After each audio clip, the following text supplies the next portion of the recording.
Hi there. I am so excited to talk to you today. This is number 4 in our series. You are a magnificent master of manifestation. Yes, you are. And I want you to say it right now as you tap your heart. I want you to say, I am a magnificent master of manifestation.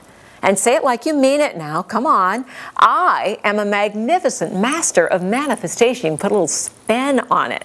Because the more we feel it, the more deeply the brain grabs the pattern. I'm Dr. Brenda Wade, and you know I love science, psychology, and spirituality all blended together. So as we tap our heart and we repeat something, we're actually using the latest brain science. Now, we're going to talk today in number 4 in our series. We only have one more in the series after this, about fear.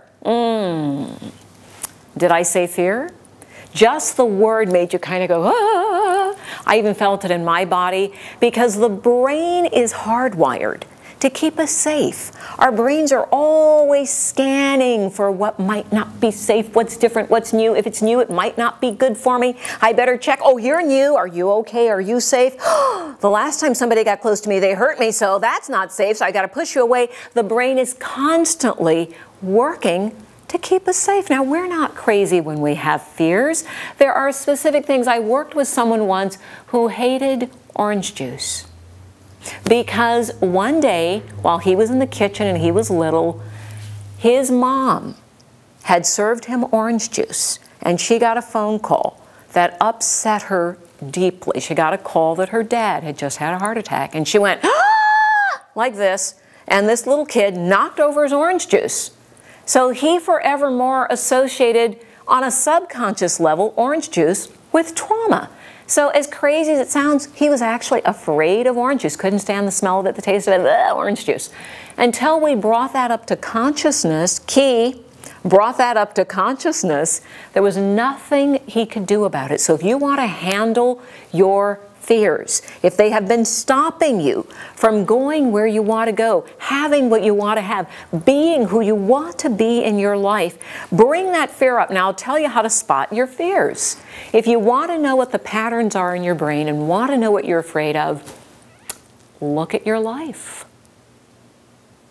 The thing you have not been willing to do, the place where you have sabotaged yourself or been late when you needed to be at a very important appointment, or the way you've pushed away love or even pushed away financial well-being by always being behind the curve when you need to make a decision with your money, or spending it when you know when you need to save it.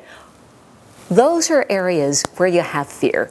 So go right into those areas and figure out when and how, as a child, because it's always the child brain, the habit brain working, remember? As a child, when did you develop the fear?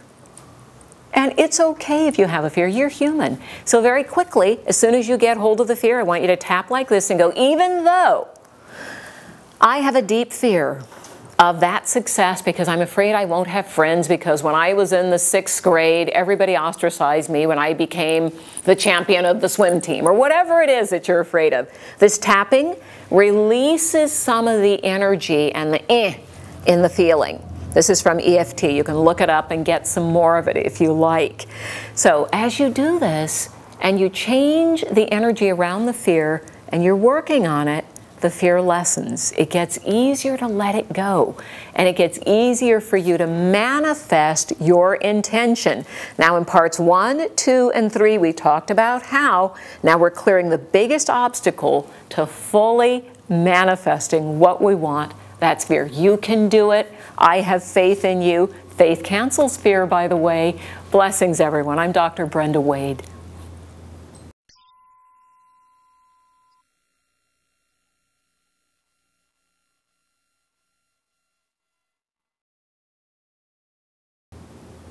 Cool.